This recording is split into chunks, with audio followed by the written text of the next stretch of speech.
নমস্কাৰ জুবিন গাৰ্গৰ মৃত্যু আমাৰ আটাইৰে প্ৰিয়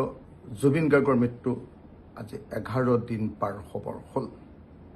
আজি শ্ৰাদ্ধ চলি আছে অকাৰণতে মৃত্যু হোৱা কম বয়সত মৃত্যু হোৱা কোনো মানুহৰ শ্ৰাদ্ধ দহা আদি সাধাৰণতে অসমীয়া সমাজত কোৱাৰ নিয়ম নাথাকে আমি ৰৈ আছিলো এই শ্ৰাদ্ধৰ দিনটোলৈ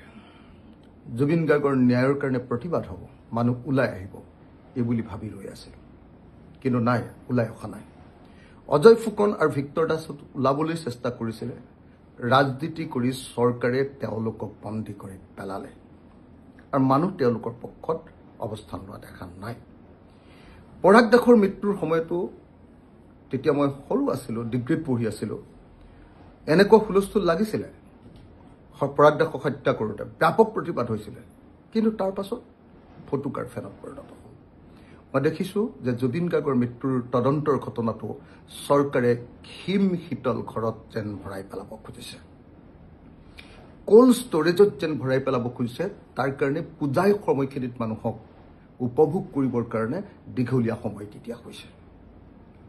দীঘলীয়া সময় মানুহক আনন্দত মতি যাবৰ কাৰণে এনেকৈ সময় দিয়া হৈছে যাতে জুবিন গাৰ্গৰ কথাটো পাহৰি থাকে কিন্তু এতিয়া মোৰ বয়স 49 বছৰ অহা কেইদিনমানৰ পাছতে 50 বছৰ হ'ব গতিকে মই এইবাৰ পৰাগ দাসৰ ঘটনাৰ পুনৰাবৃত্তি হ'বলৈ দিব নোৱাৰো সেইকাৰণে সিদ্ধান্ত লৈছো যে প্ৰতিবাদ কৰিম জুবিন গাৰ্গৰ মৃত্যুৰ প্ৰকৃত ঘটনাৰ ৰহস্য উদ্ঘাটন কৰিবৰ কাৰণে প্ৰতিবাদত অংশ ল'ম কোনোবাই যদি কয় যে তুমি ৰাজনীতিৰ মানুহ তুমি ৰাজনীতি কৰিবলৈ আহিছা তেতিয়াহ'লে মই কম দৰকাৰ হ'লে মই বিধায়ক পদ ত্যাগ কৰিম দৰকাৰ হ'লে ৰাজনীতি ত্যাগ কৰিম কিন্তু জুবিন গাৰ্গৰ ন্যায়ৰ কাৰণে প্ৰতিবাদ আৰম্ভ কৰিম নহ'লে পৰাগ দাসৰ হত্যাকাণ্ডৰ ঘটনাটোৰ পুনৰাবৃত্তি হ'বলৈ যেন গৈ আছে মোৰ এনেকুৱা অনুভৱ হৈছে সেইকাৰণে প্ৰিয় জুবিনিয়ানসকল জুবিনদাৰ অনুৰাগীসকল আহক আমি সকলোৱে মিলি এক ব্যাপক প্ৰতিবাদ কৰি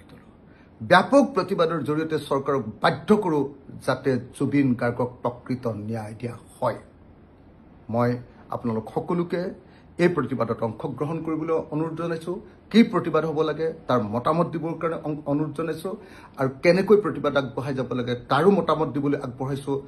অনুৰোধ জনাইছোঁ কিন্তু প্ৰতিবাদ হ'ব প্ৰতিবাদ কৰিম কাইলৈ পৰহিলৈৰ পৰা প্ৰতিবাদ আৰম্ভ কৰিবৰ কাৰণে মই নিজকে সাজু কৰিছোঁ আৰু আপোনালোকৰ পৰা সহযোগিতা আশা কৰিছোঁ ধন্যবাদ জয় অসম জয় জুবিন দা